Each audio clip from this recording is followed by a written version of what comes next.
Good morning. কেমন আছো তোমরা সবাই? আশা করছি সবাই ভালো আছো আর সুস্থ আছো। আমি প্রিয়াঙ্কা আর একটা ব্লগে তোমাদের স্বাগত। এখন সময় 7টা।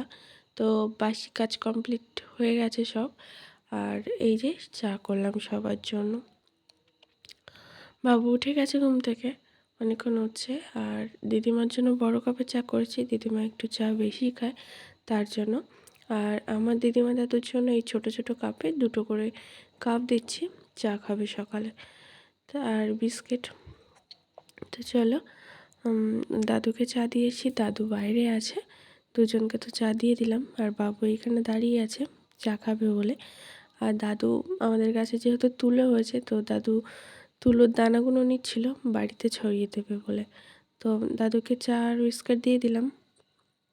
তো চলো, দিদিমাকে এবার রান্নার জন্য জোগাড় সব করে দেবো।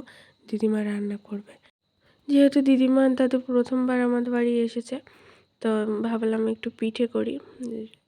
দাদু তো আসে না, দিদিমা মাঝে মধ্যে আসতো, কিন্তু এখন দিদিমা আসতেই পারে না, দিদিমার শরীরটা একদমই খারাপ তার জন্য। আর ওই যে পাশে সয়াবিন ভিজিয়েছি, সয়াবিন আর আলু করে ঝোল করব। আর দিদিমা তো পিঠে তৈরি হয়ে গেছে, এখন সবাই খেতে বসেছে। আর কালকের অল্প করে পোলাও ভাত বেশি ছিলাম, দাদুকে জিজ্ঞাসা করলাম খাওয়ার কথা, দাদু বলছে ঠিক আছে খাবো। তো ওই ভাত দিয়ে আর সকালে সয়াবিন তরকারি দিয়ে খাওয়া হচ্ছে। আর এই দেখো পিঠে দিদিমা তৈরি করেছে। তো তারপরে দিদিমা খাওয়া দাওয়ার পরেই বেরিয়ে পড়েছে বাড়িতে, বলছে বাড়িতে যাবে। তো দাদুরা যেহেতু নিরামিষই খায়, বেশি দিন কারোর বাড়ি অতটা থাকেও না, তো দিদিমা দাদু বেরিয়ে পড়েছে। তো চলো, দিদিমা দাদুকে এখন গাড়িতে তুলে দিয়ে তারপরে বাদবাকি অন্য কাজগুলো করবো আমি।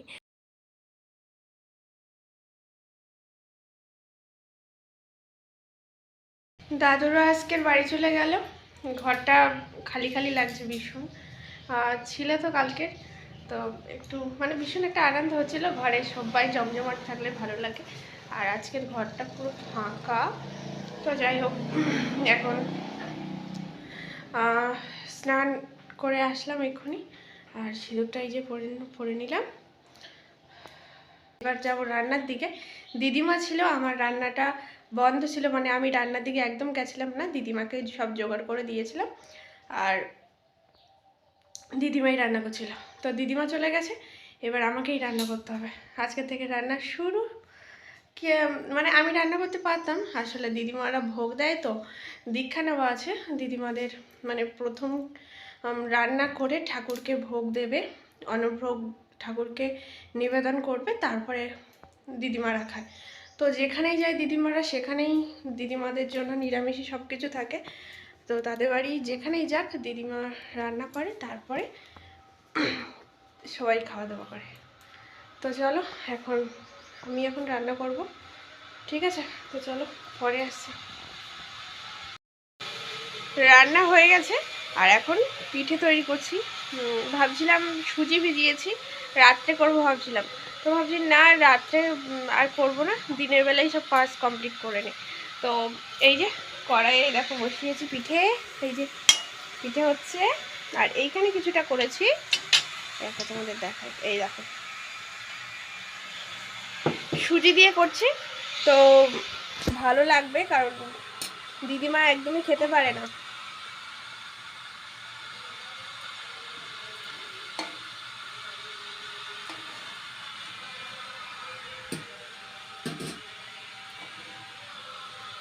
চলো, দিদিমা একটু সুজির পিঠেটা পছন্দ করে, তো তো তার জন্য সুজি দিয়ে পিঠে তৈরি করছি। আর চিনুর বাবা এসে যেহেতু পিঠে পার্বণের সময় আসেনি, তো তার জন্য পিঠে তৈরি করে আজকে খাওয়াবো। তো চলো, ও চিনু আর চিনুর বাবা করে গেছে, রেশন ধরতে গেছে, তার আগে আমাকে কমপ্লিট করে নিতে হবে, ঠিক আছে? পরে আসছে।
খাওয়া দাওয়ার পরে সব ঘরের দিকে গুছিয়ে রেখে আমরা সবাই বেরোলাম।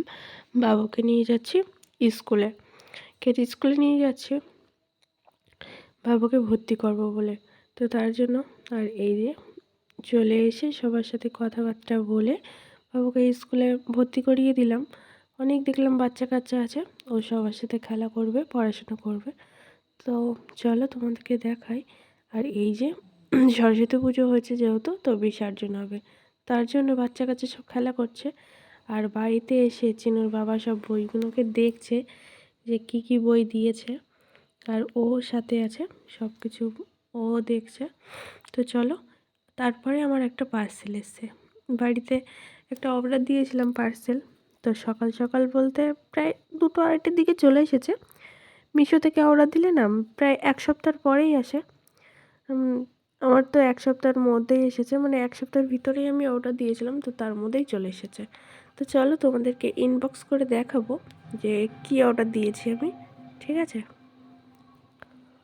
এই যে পার্সেলটা নিয়ে খাটে বসে পড়লাম, এখন এটা খুলবো। তো কেমন এসছে সেটা তো দেখতে হবে। আমি অর্ডার দিয়েছিলাম ভিডিও করার স্ট্যান্ড, মানে আমার স্ট্যান্ডটা ছিল সেটা ভেঙে গেছে বলে, তো তার জন্য একটা নতুন করে স্ট্যান্ড মিশো থেকে অর্ডার দিয়েছিলাম। আর মিশোর জিনিসগুলো সত্যি ভীষণ ভালো হয়। আমার জিনিসটা প্রায় 5 থেকে 6 মাস হয়ে গেছে। আর তারপরে বাবু একটু হাত দিয়ে ভেঙে দিয়েছিল, তো তার জন্য আর সেটা আর কোনো কাজের ছিল না। তো তার জন্য আবার একটা অর্ডার দিলাম, অর্ডার দিয়ে এইটা স্ট্যান্ডটা কিনলাম। কারণ ভিডিও করার ভীষণ একটা অসুবিধা হয়, ফোনটা যেহেতু রেখে ভিডিও করতে হয়, যদি পড়ে টরে যায় একটা রিস্কের ব্যাপার থাকে। তো তার জন্য স্ট্যান্ডটা ভাবলাম অর্ডার দিয়ে দিই, আমার কাজেও আসবে। তো এবার আর ভাবছি বাবুর হাতের সামনে আর রাখবো না, বাবুর থেকে একটু দূরে রাখবো, যখন কাজ হয়ে যাবে আবার সরিয়ে রেখে দেবো, নাহলে বাবু যদি আবার ভেঙে দেয়। এই যে দরকার ছিল ভীষণ, আমার স্ট্যান্ড ছিল না বাড়িতে, কাছ থেকে অর্ডার দিয়ে নিলাম এটা। চলো এখন রান্না বান্না করবো, খাওয়া দাওয়া করবো, তারপর ঠিক আছে। তারপরে চিনুর বাবা পুকুর থেকে মাছ ধরলো, আর এই যে মাছের ঝাল করছে এখন টমেটো দিয়ে।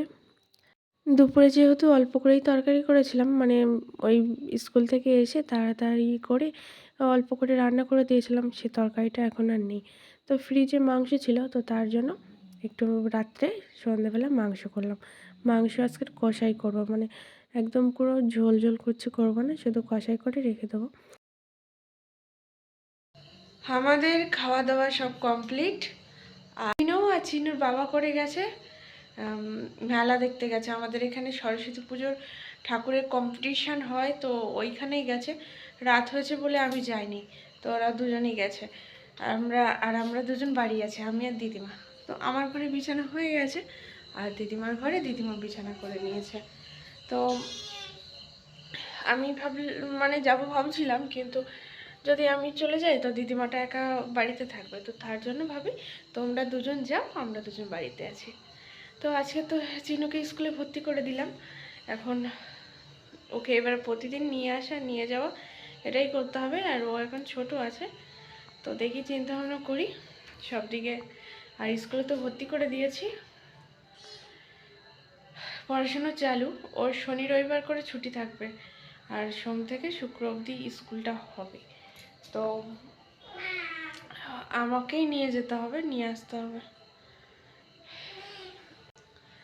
মানে ভীষণ তাড়াহুড়ো করে কাজকর্ম করে ওকে কেজি স্কুলে ভর্তি করলাম। ওকে সবাই যে এখানে ভাবলাম বাড়িতে কেন বসে থাকবে, ওকে স্কুলে ভর্তি করে দেই, স্কুলে পড়াশোনা করতে থাকবে আস্তে আস্তে সবার সাথে।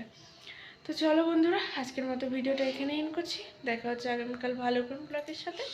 সবাই ভালো থাকো, সুস্থ থাকো। Good night.